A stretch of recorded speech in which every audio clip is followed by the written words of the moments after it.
Hello everyone, welcome back to my channel. Today we're going to be talking about creating a sensory garden. Now, sensory gardens have been proven to be beneficial for all those who have issues with brain function, such as those who are neurodivergent, those who have suffered from a traumatic brain injury, and even those who have Alzheimer's. Let's talk about what a sensory garden is. A sensory garden is a garden that utilizes or is aimed at using as many of your senses as possible at one time. Now, we're talking about the five main senses: the sense of sight, the sense of hearing, the sense of taste, the sense of touch, and the sense of smell. So today I'm going to show you how I incorporated that into this smaller garden space, as well as overall in the garden, and show you how you too can make a sensory garden for yourself or for your loved one. Let's get started. A sensory garden is one that really is a feast for the senses. It actually activates as many of your senses as possible. The first thing we're going to talk about today is the sense of sight. The sense of sight. Now, the sense of sight is probably the easiest one to do in a garden because we're looking at colors, we're looking at texture. Blues, your purples, your pinks will all be considered soothing colors. Your peaches, like this foxglove right here, would all be considered soothing colors. However, if yellow and orange and red are your thing and it makes you happy, plant that, because you want to be able to smile when you look at it. You want it to make you happy when you look at it. The fountain was the first thing I added to the garden, and then I built the garden around it. The rest of the garden came about afterwards.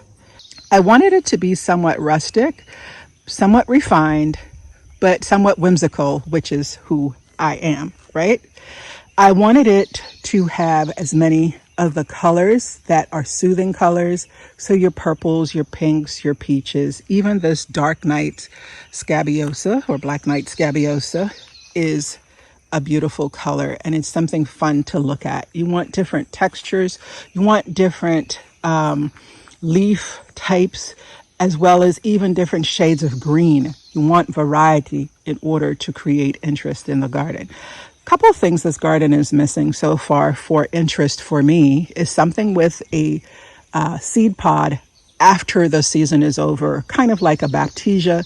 You know, baptisia has those seeds, and when the wind blows, they rattle. So that would serve a couple of different functions for this garden, as well as an evergreen interest, so that there is something to look at even in the winter months. So those things are yet to come. So for your sight, you want different textures. So I added this Everillo grass from Southern Living Plants.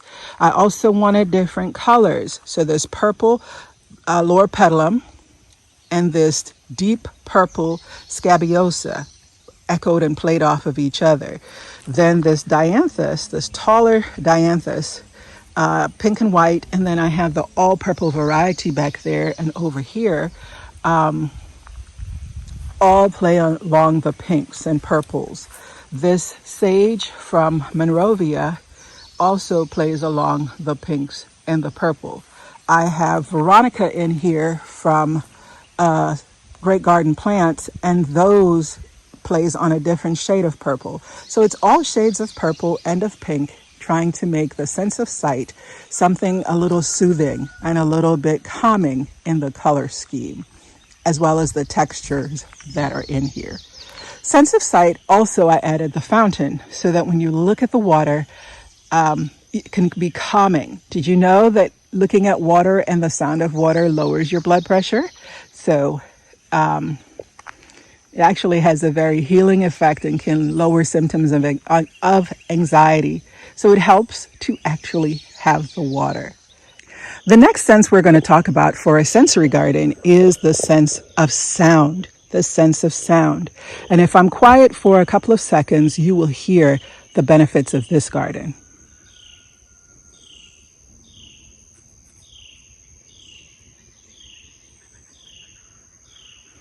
You can hear the bees buzzing. You can hear the different birds chirping. You can even hear my neighbor's rooster crowing. And at times you can hear their dogs barking and the goats bleating in the background. So it is very therapeutic to have the barnyard sounds, the sounds of nature.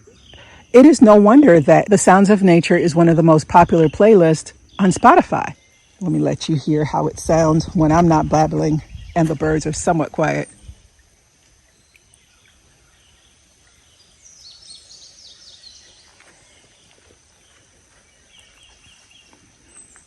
Sitting here and watching the butterflies and the bees and the birds, also very soothing. And it is exactly what I designed it to do. My husband and I will sit over here while we're outside working, and we'll take our lunch over there, and we both benefit from sitting here. Another thing that we have are wind chimes. Wind chimes makes a beautiful sound if it's the right pitch. You don't want to get something that's basically loud and obnoxious. You want something melodious that's going to actually soothe you. And then you don't want a whole lot of them because then it becomes noise, right? You want something that when the wind moves gently, you have a beautiful melodious sound that's going to be calming to the senses. I don't want you to go into the wind chime store and rattle all of them at once because you won't be able to find the one that actually resonates with you. You want to go and touch, and you want to go and do each of them singularly so that you can determine which one works best for you. Now, if you live in a windy area, that may be too much for you. But if you live in an area that is occasionally has a breeze, then that may be something that works. Or put it in an area of your yard that is not the wind tunnel, but an area where you will still be able to hear it. Another thing with the sense of sound that I do is I create spaces for birds, because the sounds of birds, as I stated before, is very therapeutic. So I have different bird houses, bird baths, fountains. I need to add one more birdhouse to the opposite end of the yard over here, and then I think I'll be done. I have this one here. There's one over here. There's one there. There are two there. There's one on a tree, and there's one up there by my office. So 8 or 9 birdhouses. And then I have 3 bird feeders that allows the birds to come into the yard in the winter months. So I don't feed the birds in the summer. I only feed them in the winter. In the summer, I want them to be on bug patrol, and it helps me with pest management too. So that's a bonus of inviting the birds to your yard. So inviting the birds, I watch them fly in and out of the bird houses. I watch them feed their young. I watch them bicker with each other. I watch them harvesting worms and different bugs around the yard. And all of that is soothing to see. So we have Plum Perfect here. We have Bliss Parfuma here. Over in this corner, we have Distant Drums. And up here, we have the beautiful Coco Loco. So the reason I added roses, 1, it's my favorite flower. 2, roses have a beautiful fragrance to them and is also a calming, soothing scent.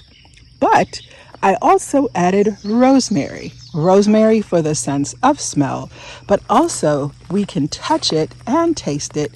And I have 2 different varieties. This one I started from seed, and this is from Southern Living Plants over here. So for the sense of smell, I did all the different flowers, but mostly the roses and the rosemary. I wanted some lavender, but I've not been successful in finding a lavender that does really well in my yard yet, and I'm still looking. So if you're in the South, zone 8 or higher, and have a lavender that works for you, please let me know down below in the comments. I would greatly appreciate it. Plants that are lovely to touch, believe it or not, are plants that are spiky, because you want to have different texture, but you don't want anything that's painful. So that grass like this, the zebra grass over here, is one that would be interesting to add. You want to add things that's going to pique an interest and stimulate the brain. That's the whole purpose of a sensory garden. We've already talked about the sense of taste in that I added the rosemary.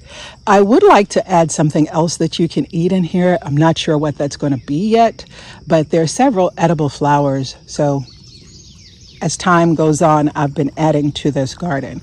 This is the first season for this garden, so it is going to morph and take on a different shape as I add the different plants. Okay. Now, granted, I've planted foxgloves in here, and typically if you're doing this for a child, I would not recommend planting foxgloves because they are poisonous. I don't have any small children that visit my yard, and my dogs don't mess with my flowers. But you do want to be careful with the plants that you do plant, because you want to make sure that when we talk about our taste, that it's not something they're going to want to try to put in their mouths. So sense of taste, I've added roses. Rose petals are edible. Rosemary is edible. Lavender will be edible once I add it to the garden. I'm also going to add pansies and violas in the winter months. Those are also edible. If I were to plant nasturtiums or calendula or borage, which I wouldn't do calendula because they don't have the colorways that I'm looking for, but I would do borage in this garden because it is edible and it is in the purple colorway. So just adding different plants that are edible helps with the sense of taste. So we've talked about our sense of sound, our sense of hearing, the sense of sight. We've talked about the sense of touch. We've also talked about the sense of smell. So hearing, sight, smell, taste, and touch. Those are our 5 senses. But let's quickly review some plants that we can add to the sensory garden if I've not mentioned these. Nepeta is one. Another one that adds texture and color would be Artemisia because of the silver color, the fern-like texture, as well as this fragrance that it emits once you touch it would be a great one because it would satisfy the sense of sight, the sense of smell, and the sense of touch.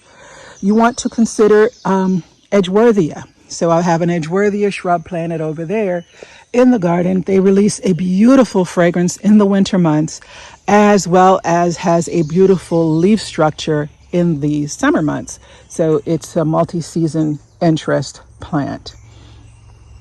You can also consider planting other herbs. So make it like an herb/sensory garden because your herbs will provide that fragrance that you are looking for. I do want to add some pansies in the winter months and things like that. So there's always something edible in this bed. I also love sitting here because I get to hear the fountain. I get to hear the wind chimes over there. And I also get to hear the birds. Another thing that I really enjoy is just the different textures in this bed. It really does make my heart happy to sit here, to look, to listen, to smell, to touch. And that is what it's all about. Now, my husband has come a long way with his traumatic brain injury. I'm glad I've created a place where he can rest and restore and heal.